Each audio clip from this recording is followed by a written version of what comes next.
नमस्कार, the India top देख रहे हैं आप और मेरा नाम शशांक पांडे है। देखिए, बिहार विधानसभा का चुनाव बहुत करीब आ चुका है। ऐसे में तमाम पार्टियां उम्मीदवारों का चयन कर रही है कि बेहतर उम्मीदवार कौन होगा। खास करके राजद की बात करें, तेजस्वी यादव की बात करें, तेजस्वी यादव लगे हुए हैं कि उनके यहाँ किस तरह के उम्मीदवार हैं, किस उम्मीदवार के पास कितने वोट हैं, जिसको चुनावी मैदान में उतारा जाए तो फायदा क्या होगा। तेजस्वी यादव कार्यकर्ता दर्शन यात्रा पर है, कार्यकर्ताओं से मिल रहे हैं और ये जानने का प्रयास कर रहे हैं कि कौन मजबूत है। और अब हम आपको राजद में 5 ऐसी महिला नेत्रियों का नाम बताएंगे जिसका टिकट फाइनल हो चुका है, टिकट उनको एक तरीके से मिल चुका है, वो चुनावी मैदान में उतरने वाली है। इसमें सबसे पहला नाम रितु जायसवाल का है। देखिए, रितु जायसवाल जानी मानी चेहरा है, अभी लोकसभा चुनाव लड़ रही थी और सबसे राजपूतों के सबसे बड़े नेता की पत्नी का सामना कर रही थी। जेडीयू की उम्मीदवार लवली आनंद के सामने वो थी रितु जायसवाल। इसके पहले पूर्व में वो परिहार विधानसभा से चुनाव लड़ चुकी हैं और अभी वर्तमान में वो शिवहर से चुनाव लड़ी, लोकसभा का विधानसभा परिहार विधानसभा से लड़ी, बहुत कम वोटों से चुनाव हारी हैं, 3500 वोटों से वो चुनाव हारी हैं। लोकसभा भी लड़ी, लोकसभा में भी 30-35 हज़ार से उनकी हार हुई है। तो वोट बैंक उनके पास है और वोट प्रतिशत भी देखा जाए तो काफ़ी बेहतर है और एक मतलब ऐसा चेहरा जिसको सामने लाया जाए तो जिसके चेहरे पर वोट मिले। तेजस्वी भी चाहते हैं कि जिसके पास अपना 10 से 15 हज़ार वोट है उसे हम टिकट दे। तो राजद में पहला टिकट जो है रितु जायसवाल का फाइनल हो चुका है। रितु जायसवाल को किसी भी हाल में तेजस्वी यादव चुनाव लड़ाना चाहते हैं क्योंकि लोकसभा में 30,000 से चुनाव हारना एक बड़ी बात है। मतलब समझिए कि अगर आप 30,000 से हार रहे हैं, सामने वाले को 5 लाख वोट आया है, आपको 4,70,000 वोट आया, तो 30,000 से हार हुई, लेकिन 4,70,000 वोट बहुत मायने रखता है। तो उस तरीके से अगर देखा जाए तो विधानसभा में अच्छी पकड़ होगी। तो रितु जायसवाल पहली नेत्री हैं जिनको किसी भी हाल में टिकट मिलेगा। दूसरा नाम, ये नाम समझिए कि लालू प्रसाद यादव के लिए काफ़ी ज़रूरी है। लालू प्रसाद यादव इस नाम का माला भी जपे तो कम होगा क्योंकि लालू यादव का जीवन दान देने वाली उनकी बेटी रोहिणी आचार्य का है। रोहिणी आचार्य चुनाव में एंट्री उनकी हो चुकी है, लोकसभा चुनाव लड़ी। आपको सारण लोकसभा क्षेत्र से चुनाव लड़कर रोहिणी आचार्य ने ये बताया कि मैं मजबूत हूँ और बहुत कम मार्जिन, छपरा लोकसभा था, बहुत कम मार्जिन था। तो मार्जिन इतना था कि लोग सोचता है, देखता है कि भैया इतना कम वोटों से हारी है, महज 13,000 वोटों से। 13,000 वोटों से चुनाव हारना मतलब ये दिखाता है कि हम मजबूत हैं। और राजीव प्रताप रूढ़ी के सामने जाकर खड़े होना, जो कहा जाता है कि छपरा के लोग आंख बंद करके राजीव प्रताप रूढ़ी को वोट करते हैं, वो छपरा के लोग रोहिणी आचार्य को वोट कर रहे थे।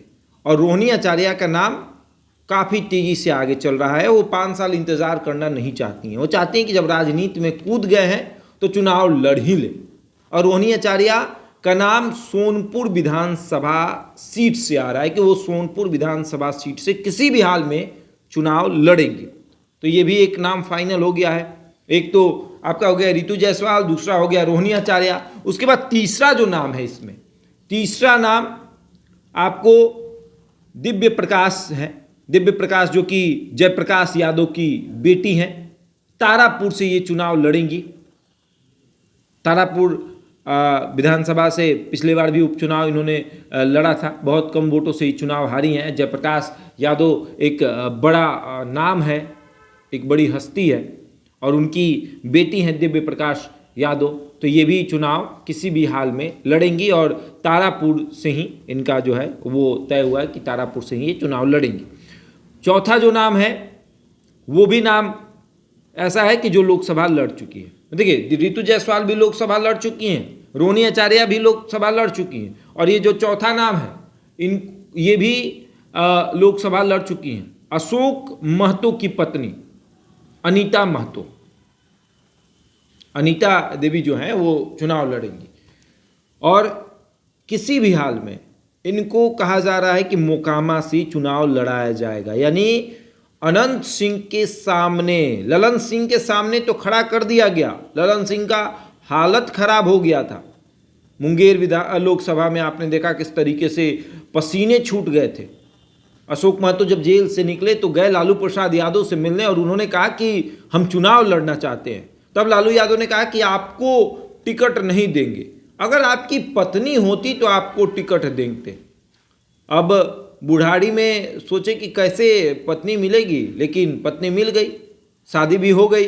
उसके बाद चुनाव भी पत्नी को उन्होंने लड़ा दिया। बहुत कम वोटों से वो चुनाव हारी हैं और इस बार कहा जा रहा है कि मोकामा विधानसभा सीट से ताल ठोकेंगी, मोकामा विधानसभा सीट से चुनाव लड़ेंगी। पांचवा जो नाम है इसमें, एक ऐसा नाम जो ये भी लोकसभा लड़ चुकी हैं, लेकिन कहें तो बहुत ज़्यादा मार्जिन से ये चुनाव हारी हैं। इनकी फाइट जो है वो पप्पू यादव से हो रही थी, लेकिन जब गिनती शुरू हुई तो ऐसा लगा कि इनकी फाइट जो है वो नोटा से हो रही है। मतलब कभी नोटा आगे, कभी ये आगे, कभी नोटा आगे, कभी ये आगे। समझिए कितना कम वोट मिला था। बीमा भारती नाम है, रुपौली से लगातार कई बार की विधायक रह चुकी हैं, जेडीयू में थी, जेडीयू से पाला बदल कर आई तेजस्वी यादव के पास। उन्होंने कहा कि हम आपके साथ हैं, सरकार बचाने आई थी। उसके बाद सीट से इन्होंने इस्तीफा दे दिया, लोकसभा चुनाव लड़ी, चुनाव भी हार गई, विधानसभा भी चला गया और अब राजद इनको रुपौली से फिर से चुनाव लड़ाने वाला है। यानी कि लोकसभा का टिकट दिया, हार गई, फिर विधानसभा का टिकट दिया, हार गई और अब राजद कह रहा है कि फिर से आपको विधानसभा हम लड़ाएंगे। तो ये राजद की 5 महिलाएं हैं, रितु जायसवाल, रोहिणी आचार्य, अनीता देवी, दिव्य प्रकाश और बीमा भारती। इसमें से 4 नाम जो हैं, आपको देखिए, रितु जायसवाल चुनाव लड़ चुकी हैं लोकसभा का, उसके बाद रोहिणी आचार्य चुनाव लड़ चुकी हैं ठीक है आपको लोकसभा का, अनीता महतो चुनाव लड़ चुकी हैं लोकसभा का, बीमा भारती लोकसभा का चुनाव लड़ चुकी हैं। ये चारों जो नाम हैं ये एकदम फाइनल है कि इनको टिकट किसी भी हाल में मिलेगा। दिव्य प्रकाश यादव को भी किसी भी हाल में टिकट मिलेगा। जयप्रकाश यादव की बेटी हैं, तारापुर से उपचुनाव लड़ चुकी हैं, बहुत कम वोटों से चुनाव हारी हैं।